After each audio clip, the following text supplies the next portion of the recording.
کہنا چاہیے کہ ناقابل برداشت ہے کسی بھی معاشرے کے لیے۔ پی ٹی آئی کے ساتھ غداری کون کر رہا ہے؟ یہ کیسی حقیقی آزادی کی جنگ ہے؟ یہ کیسی سیاست ہے جس میں اپنی سیاسی جماعت سے تعلق رکھنے والے ایک فرد کے علاوہ سب کے سب مشکوک ہیں؟ گالم گلوچ کسی جھوٹ، بہتان، تراشی، بدتمیزی کا سامنا ہے۔ ان فیصلوں پر مشاورت کرنے کی وجہ سے آج عمران صاحب جو ہے مشکل کا شکار ہے۔ میں اس سے کسی حد تک اختلاف کرتی ہوں، اور الطاف حسین صاحب نے جس سے ناراضگی کا اظہار کیا وہ سب اس سے ناراض ہو جاتے تھے۔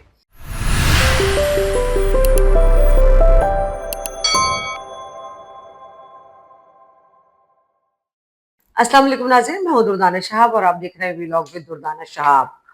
آج کل تحریک انصاف کے اندر جس طرح کی گفتگو ہو رہی ہے، جس طرح کے سوشل میڈیا پہ گفتگو وائرل ہو رہی ہے، کسی حد تک جو ہے وہ کہنا چاہیے کہ ناقابل برداشت ہے کسی بھی معاشرے کے لیے۔ اچھا، پی ٹی آئی بریگیڈ جو تھی، وہ پی ٹی آئی بریگیڈ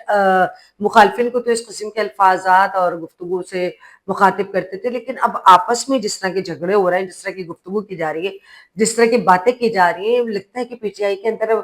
کے لوگوں کے اندر اب بالکل برداشت کا مادہ ختم ہو چکا ہے۔ اب یہ نہیں پتہ چل رہا کہ پی ٹی آئی کے وفادار ساتھی کون ہے، وہ پی ٹی آئی کے ساتھ غداری کون کر رہا ہے۔ ہر انسان جو ہے وہ وفاداری کا دعویٰ بھی کر رہا ہے، لیکن بیک ڈور وہ اپنی ڈپلومیسی بھی چلا رہا ہے۔ آج اسی سلسلے میں ایک انصار عباسی نے کالم لکھا ہے، پہلے میں وہ کالم آپ کو پڑھ کے سناتی ہوں اور پھر اس کے بعد میں مزید اس پر گفتگو کروں گی۔ انصار عباسی صاحب لکھتے ہیں، یہ کیسی حقیقی آزادی کی جنگ ہے؟ یہ کیسی سیاست ہے جس میں اپنی سیاسی جماعت سے تعلق رکھنے والے ایک فرد کے علاوہ سب کے سب مشکوک ہیں؟ کس کو کس وقت غدار بنا دیا جائے، کس کو کس وقت ٹاؤٹ کا خطاب دے دیا جائے، کون کس وقت گالیوں اور نفرت کا شکار بن جائے، اس کا کسی کو علم نہیں، لیکن باری سب کی آنی ہے۔ جس کو عدالت سزا دے وہ بھی غدار ہے، اور وہی عدالت جس کو باعزت بری کر دے وہ بھی غدار ہے۔ جو اس رائے سے اختلاف کرے وہ بھی غدار ہے۔ ماں سوائے ایک فرد کے کسی کی بات، کسی کی سوچ اور کسی کی قربانی کی کوئی حیثیت نہیں ہے۔ یہ ہے آج کی تحریک انصاف۔ اور اگر یہ کہا جائے تو غلط نہ ہوگا کہ یہ ہے آج کی تحریک انصاف کا سب سے بڑا المیہ، جو کل تک اپنے مخالف سیاسی رہنما اور اختلاف کرنے والے افراد کی ٹرولنگ پر خوش یا خاموش تھے، ان کو آج اپنے ہی سوشل میڈیا کی اسی گالم گلوچ، اسی جھوٹ، بہتان، تراشی، بدتمیزی کا سامنا ہے۔ ایک مسلمہ حقیقت ہے کہ ہم بہت پہلے سے یہ کہتے رہے ہیں کہ جو زبان سوشل میڈیا جو ہے پی ٹی آئی کا بہت انفلوئنشل ہے اور بہت اس کی ریچ ہے، اور وہ جس طرح سے مخالفین کے خلاف سیکنڈز میں جو ہے نا وائرل ویڈیوز چلا دیتے ہیں، گفتگو چلا دیتے ہیں، آج وہ اپنے ہی خلاف، اپنے ہی لوگوں کے خلاف اس طرح کا کام کر رہے ہیں۔ آگے وہ لکھتے ہیں کہ جو کل دوسروں کو غدار کہنے پر اپنی سوشل میڈیا کی طاقت پر خوش ہوتے تھے، ان کے لیے آج وہی سوشل میڈیا ناقابل برداشت ہو چکا ہے۔ کسی کی قربانی، کسی کی رائے، کسی کی سوچ کی کوئی حیثیت نہیں۔ اگر سوشل میڈیا نے کسی کو غدار بنا دیا تو پارٹی کا کوئی دوسرا رہنما اگر اس کے حق میں بات کرے تو پھر وہ بھی غداری کا مرتکب ہو جائے گا۔ صرف اور صرف عمران خان تحریک انصاف سے تعلق رکھنے والا وہ واحد شخص ہے جس کے خلاف کوئی بات نہیں کی جا سکتی، نہ اس سے کسی کو اختلاف کا حق حاصل ہے، اور جس کی رائے چاہے وہ جتنی بار بدل جائے، چاہے جتنا بڑا یو ٹرن ہو جائے، اسے منون قبول کرنا اور اسی کے مطابق بات کرنا سب پر لازم ہے۔ یہ میں یہاں پر تھوڑا سا اختلاف کرتی ہوں، وہ اس لیے اختلاف کرتی ہوں کہ عمران خان صاحب کے اندر ایک تھوڑی سی ڈکٹیٹرشپ تو تھی، لیکن اگر آج وہ اس حال پر جو پہنچے ہیں نا، وہ لوگوں کی مشاورت کی وجہ سے پہنچے، جس طرح سے پارٹی میں بہت سے فیصلے لوگوں نے ان کو مشورے دیا، اور ان بہت سے فیصلوں کی وجہ سے آج عمران خان صاحب ان فیصلوں کو کرنے کی وجہ سے، ان فیصلوں پر مشاورت کرنے کی وجہ سے آج عمران صاحب جو ہے مشکل کا شکار ہیں۔ باقی کسی کی خیر نہیں، اگر تحریک انصاف کے سوشل میڈیا اور اس کے یوٹیوبرز جو کہ گالم گلوچ اور غداری کے فتووں سے بچتا ہے، تو پھر جسے عمران خان پسند نہیں کرتا، اسے ناپسند کرنا اور اس کا اظہار کرنا لازم ہے۔ جسے عمران خان برا بھلا ہے یا اس پر چاہے الزام لگائے، وہ سب پر دہرانا لازم ہے۔ یہ انصار عباسی کے حساب کے خیالات ہیں، میں اس سے کسی حد تک اختلاف کرتی ہوں، کیونکہ میں یہ سمجھتی ہوں کہ آپ کا جو لیڈر ہوتا ہے نا، وہی لیڈر آئیڈیل ہوتا ہے۔ اب وہ لیڈر جس کو پسند کرتا ہے، کیونکہ وہ پارٹی اس نے بنائی ہے، وہ اس پارٹی کا سربراہ ہے، تو وہ جس کو پسند کرتا ہے وہ ڈیفینیٹلی اس کو پسند کرتا ہے اور اس کی بہت سی خوبیوں اور خامیوں کو نظر انداز کرتا ہے۔ لیکن اگر لیڈر آپ کو کسی کو ناراضگی کا اظہار نہیں کرتا ہے جس کے اوپر، تو آپ بھی اس سے ناراضگی کا اظہار کرتے ہیں۔ یہ ہم کراچی میں ایم کیو ایم کے لیے بھی دیکھ چکے ہیں کہ الطاف حسین صاحب جس کو پسند کرتے ہیں تو پھر اس کے بعد وہ سب کا پسندیدہ ہو جاتا تھا وہ شخص، اور الطاف حسین صاحب نے جس سے ناراضگی کا اظہار کیا وہ سب اس سے ناراض ہو جاتے تھے۔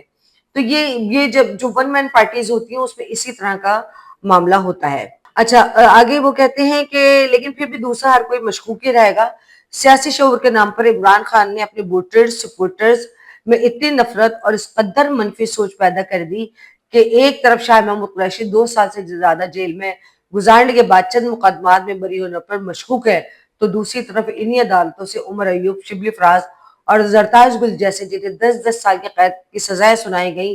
وہ بھی مشکوک ہے اور انہیں بھی غداری کے طعنے دیے جا رہے ہیں۔ نہ علی امین گنڈا پور کی عزت تحریک انصاف پہ سوشل میڈیا کے ہاتھوں بچی ہوئی ہے، نہ ہی چیئرمین تحریک انصاف بیرسٹر گوہر یا کسی دوسرے عہدیدار کو احترام دیا جاتا ہے۔ کئی رہنماؤں کو درجنوں مقدمات کا سامنا ہے، بہت سو کے کاروبار تک ٹھپ ہو گئے ہیں، لیکن ان کی پارٹی اور عمران خان سے وفاداری مشکوک ہی رہتی ہے۔ اچھا یہ کوئی پی ٹی آئی کا ہی مسئلہ نہیں ہے، یہ ہر پولیٹیکل پارٹی میں یہ ہوتا ہے کہ جو پولیٹیکل پارٹی کے لیڈرز ہوتے ہیں تو وہ جتنا بڑا آدمی ہوتا ہے، یہ پولیٹیکل پارٹی کی بات نہیں ہے، جتنا بڑا آدمی ہوتا ہے وہ اتنا ہی زیادہ شکی اور وہمی ہو جاتا ہے، اور وہ اس حد تک ہو جاتا ہے کہ وہ اپنے سائے پر بھی وہم کرنے لگتا ہے۔ شکی وہمی ہونے کے ساتھ ساتھ وہ کچے کانوں کا بھی ہو جاتا ہے۔ جو شخص اس کے مزاج کے مطابق یا اس کے مطلب کے مطابق آ کر بات کرتے ہیں تو وہ شخص اس کو مخلص نظر آنے لگتا ہے، اور جو شخص اس کو اگر کوئی صحیح بات بھی بتاتا ہے لیکن وہ اس کی مرضی اور منشا کے مطابق نہیں ہوتی وہ بات، تو وہ شخص اس کو برا لگنے لگتا ہے۔ یہ صرف پولیٹیکل پارٹی کی بات نہیں ہے۔ اچھا ان کی اس کے آگے وہ لکھتے ہیں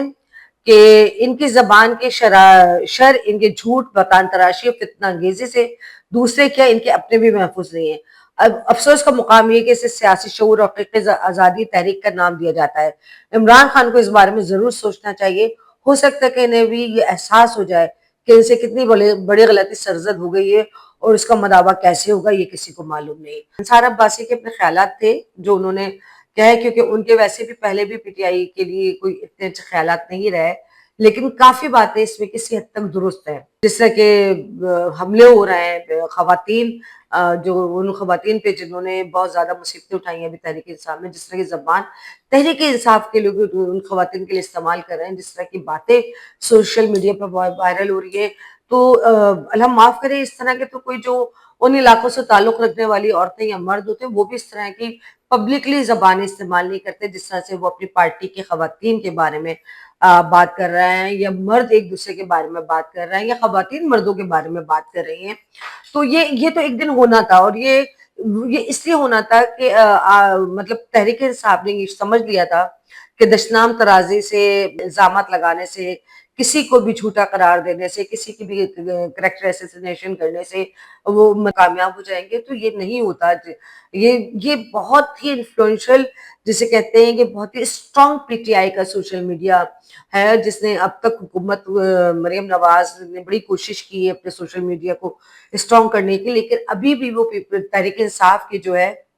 سوشل میڈیا کی گرد کو بھی نہیں پہنچ سکے، کیونکہ تحریک انصاف کو سوشل میڈیا بہت اسٹرانگلی کسی بھی موقف کو، کسی بھی بات کو جو ہے وہ وائرل کرتا ہے، کر سکتا ہے اور کرتا ہے، اور بڑی اسٹرانگ ٹیم ہے اس کی۔ لیکن اگر وہی سوشل میڈیا اپنے ہی لوگوں کی کردار کشی کے اوپر آ جائے، دشنام ترازی پر آ جائے، کو پتہ نہیں کہاں کہاں کا بولے، کسی کو غدار بولے، کسی کو بد کردار بولنے، یہ اس طرح کی باتیں کریں، تو یہ ساری باتیں جو ہیں آخر میں وہی ہوا کہ جو دوسروں کے لیے کہا جا رہا تھا اور جس پہ سب تالیاں بجا رہے تھے، آج وہی لوگ جو ہے ان باتوں کا سامنا کر رہے ہیں۔ تو اس وقت عمران خان کو سب سے پہلے اپنی پارٹی کے سوشل میڈیا پر پرٹیکولرلی، اور اس کے علاوہ اپنی پارٹی کے جو ممبرز ہیں ان سب کو اس بات کا پابند کرنا چاہیے کہ پہلے ہی پارٹی ان کی آلریڈی جو ہے بہت ساری مشکلات کا سامنا کر رہی ہے، پہلے ہی ان کا جو لیڈر جو ہے وہ اتنی مشکلات کا سامنا کر رہا ہے، جس میں سمجھتی ہوں کہ ایک بہت بڑا کردار یہ سوشل میڈیا پوسٹ کا بھی ہے۔ تو ان کو اگر اپنے لیڈر سے محبت ہے تو ان کو تمام چیزوں پہ کنٹرول کرنا ہوگا، تمام چیزوں پہ کنٹرول کر سکتے ہیں، تو ہو سکتا ہے کہ جب بھی دیکھیے آپ کے عمران خان صاحب کے لیے کوئی سافٹ وے نکلنے والا ہوتا ہے تو کوئی نہ کوئی بیان عمران خان صاحب کی طرف سے ایسا برنگیختہ لگا دیا جاتا ہے کہ جو لوگ مفاہمت کی طرف آ رہے ہوتے ہیں وہ اپنے 2 قدم پیچھے کر لیتے ہیں۔ تو اس کا مطلب یہ ہے کہ کوئی نہ کوئی ایلیمنٹ، کوئی نہ کوئی فیکٹر جو ہے ان چیزوں کے پیچھے جو یہ چاہتا ہے کہ عمران خان اسی طرح سے جو ہے پس زندہ رہیں اور پارٹی اسی طرح سے آپس میں لڑ جھگڑ کے مر کر جو ہے نا ٹکڑے ٹکڑے ہو جائے، اور اس کے بعد پھر اور دیگر پارٹیوں کی طرح تحریک انصاف کا نام بھی پاکستان کی تاریخ سے مٹ جائے۔ اگر تحریک انصاف کو استحکام دینا چاہتے ہیں، اگر آپ سمجھتے ہیں کہ آپ کا لیڈر سچا ہے، اور اگر آپ سمجھتے ہیں کہ آپ کا لیڈر اس ملک کی تقدیر بدل سکتا ہے، تو آپ کو اپنے کم از کم آپس کے جھگڑوں کو پس پش ڈال کر اپنی تحریک کو مضبوط کرنے کی ضرورت ہے، نہ کہ یہ کہ آپ ایک دوسرے کی کردار کشی کریں۔ اس کے ساتھ ہی مجھے اجازت دیجیے، اللہ حافظ۔